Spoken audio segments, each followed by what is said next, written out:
He's getting them right. He's getting the numbers. Is he getting the numbers right? Right. Just say 180 again, Joe. 180. I feel like we've just engaged with foreplay. I know. She's missed 180. We're on for a good one. Wait till I get to 69. Did he set up another team? Did he just walk away and say, I'll give up darts because Lee... He struggled to set up the other team, apparently, because he was going round saying, I'd like to set up a darts team. Have you had any experience? Well, I just recently left one because I was thrown out because I was terrible. Sorry, that's not the usual next question when somebody says, I'm thinking of setting up a darts team. Have you had any experience? You're either someone interested in playing a bit of recreational darts or not. You're not going to sort of go, have you had much experience? I don't know, I'm a busy man. I want to play in a high-level darts team. It's a serious sport. David, do you want to move on? Yes, OK. Well, Chris, why did you feel the need, when your next-door neighbour had bet some money on a film you were involved in winning an Oscar, why did you think you needed to make up the loss for him with the gift of a wheelbarrow? I live in a terraced house, and the houses next door to me are flats. It's a communal garden, and Mark is the only one who ever bothers to look after them. Mark's never seen the film, but he went to the bookies, put 200 quid on it, and lost it.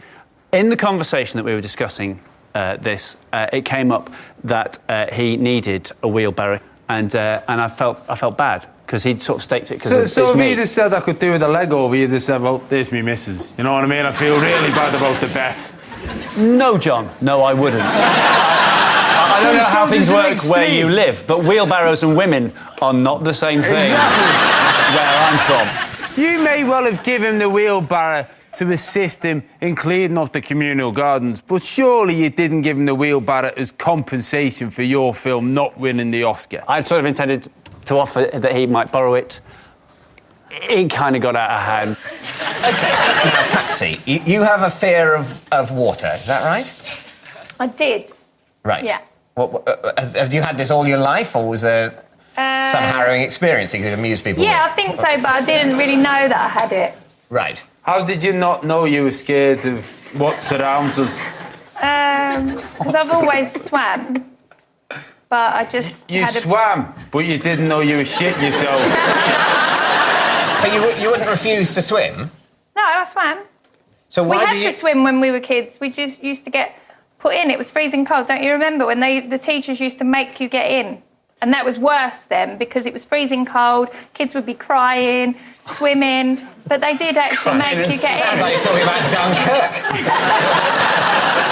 So you already could swim before you encountered Mark to teach you to swim? Yeah.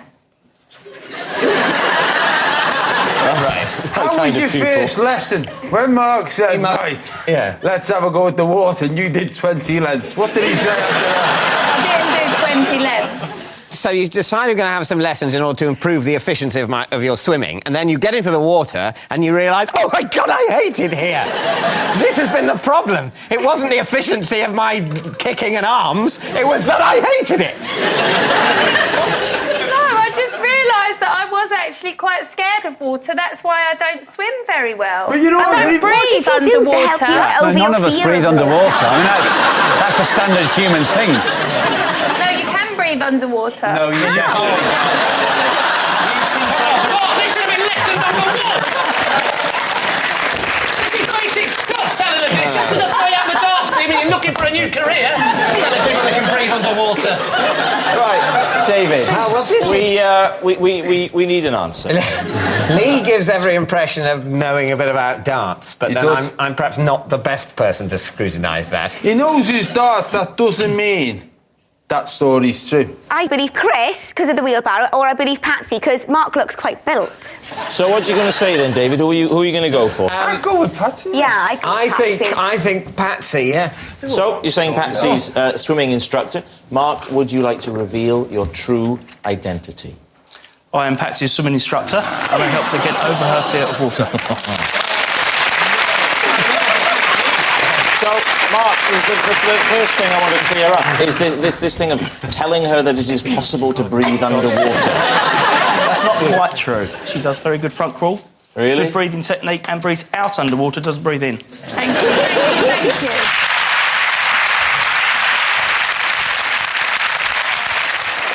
Which brings us to our final round, Quickfire Lies, in which our panellists lie not only through their teeth, but also against the clock. And again, they don't know whether they're about to read out a true fact about themselves or a made-up lie that they've never seen before.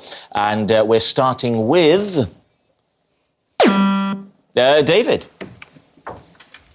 Possession. Now, take out a small box underneath the desk there. Have a look inside and show us what's there. Smooth bit. This is my special travel dressing gown. Definitely true. It is true. We need to hear no more, David. It is true. I'm contractually obliged to finish the card. It's the one item I always pack when I go on holiday. Could you, first things first, could we have the full modelling of the dressing gown, please? Give us a nice twirl. Oh. Can we smell it? I think you should come out here, David, so you can see. Enjoy the space. Well, he's having trouble putting it on. It's, Well, he's not abroad, he's confused. Have you forgotten the cord? The cord is missing. Just hold it as though it were done up so we get a proper idea. Do you mind smoking a pipe and solve a crime? Oh, I'd love that. Can I ask, Dave, where did you get it from? 1924. I think it's from Marks and Spencer's. Is it? What did you say it's my special travel dressing gown? Yes. I don't know if travel dressing gown is a technical term, but I have two dressing gowns. This is one. The other is a thicker toweling dressing gown, which takes up more space in a suitcase. Do you take pyjamas? Do you wear anything under it? Or Yes, I usually... I feel sick. I usually... What I don't do is I don't tend to wear it over, like normal clothes like this. This is like the worst sexy chat line I've ever heard of in my life. I'm naked under here. To be honest, Lee, I don't know why you come into so many encounters with me expecting arousal.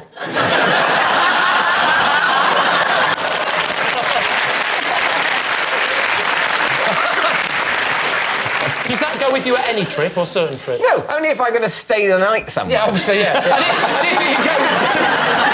didn't think you were walking around Dixon's in it. I'd like you to say yes, please. Is he telling the truth or is he constructing a lie? Patsy?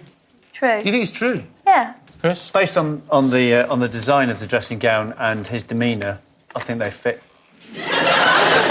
So, Lee, what's it going to be? I'll go with my team. So You're going to say it's true. Yeah. David Mitchell, is it true or is it a lie? It is true. Yes, it's true. That is David's special dressing gown. It's just a dressing gown. It's not my special dressing gown. Like, I think it's got a personality. It's David's special dressing gown. You are never going to get away from that now. Everyone who sees this show will look at you and see that forever. Basically, my entire image has been destroyed by this show. I was like a cool guy who was into music and modern art before this show, before all the stuff about dressing as an 18th century nobleman and having a little bell came out. The travel dressing gown is just the tip of the iceberg. So, just so we're in no doubt, that is David's special dressing gown. Next. Lee. I once lost a game of swing ball to a chimpanzee. David's team. OK. Why were you with the chimpanzee? I was visiting a zoo in South Africa, and the trick that the chimpanzee could do was play swing ball. And we all took it in turns to have a go, and I'd had a few to drink, and he beat me. What time of day was this? Time of day? Yes, Before the monkey's bedtime. Are you refusing to answer? I'm not refusing, but I'm thinking about it for a while, because I don't know if you mean South African time or English time. It's very similar, but I think there's an hour's difference. Do you mean the South African time? I mean the South African local time. The local time. I believe... sorry, you've thrown me a bit, because most of the time I tell people Local time at the zoo on the occasion of your match. I've been against the using this, I chimpanzee. can't lie, over the years I've been using this anecdote at the darts and things. Oh, did I ever tell you, lads, about the time I played swing ball with a chimpanzee? No one's ever said, what time of day was this? He threw me for a second. Most people go, Chimpanzee swing ball? Tell us more, you interesting person. I suppose what's different is that when you tell that as an anecdote in the pub, people go, it's polite to go along with the bullshit that Lee talks.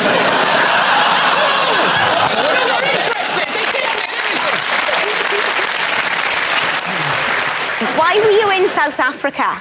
Don't tell me. No, Joanna, The time of day. The time of day. Make up a time of day. I couldn't beat a chimpanzee at swim ball because I was drunk. How am I going to remember the time of day? I'm terrible at this, and this at only 2:45. What I'm trying to get at is why were you going round a zoo pissed?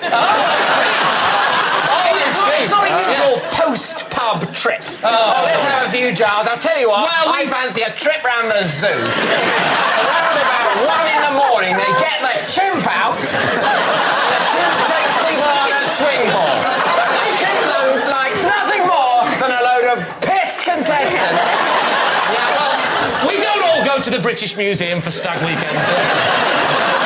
But zoos aren't open after the pub. No, it was afternoon. You know, we've been drinking since the morning. You'd had a boozy lunch. We'd had a boozy morning. We started at 11. Arrest me. Right. Why didn't you go and see, like, some strippers? Wouldn't a load of men go, we were that drunk, we thought we were. Strippers. We thought that was a pole. Monkeys. We thought this is the rubbish pole dancing club. That little pole dance hasn't got any tits, she hasn't shaved for ages. It was awful. I'm not going to lie. We were about to walk out. But then someone said, no, it's a swing ball playing chimpanzee. I came up. Is it better than we thought? I wondered why she wasn't letting me put 10 quid in her bra. David, before someone phones the RSPCA... It was a consenting chimpanzee. It wasn't I don't false. think he'd said, look, you know, I quite like it here at the zoo, but really what would make it peachy is if I could take on some of the visitors, ideally at swing ball, badminton at a push. I don't think that happened. Well, he had no choice. He had no choice. That's my point. Right. Is it the truth or is it a lie? I thought it was a lie. Right. But it seems the sort of thing he'd do.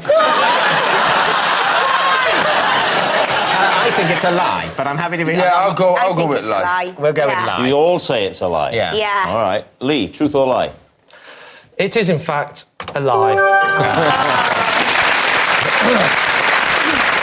Yes, it is a lie. Lee has never lost a game of swing ball to a chimpanzee. For the record, it was Scrabble. That noise signals time's up and it's the end of the show. And I can reveal that David's team have 5 points, but Victor's with 7 are Lee's team.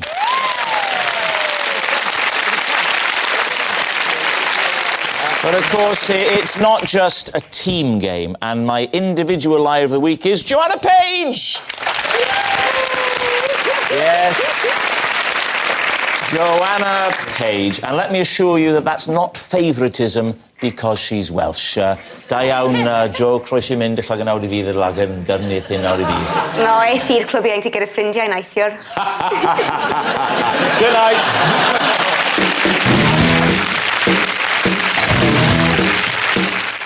The balls don't lie. Next here on BBC One, it's the National Lottery Euro Millions draw.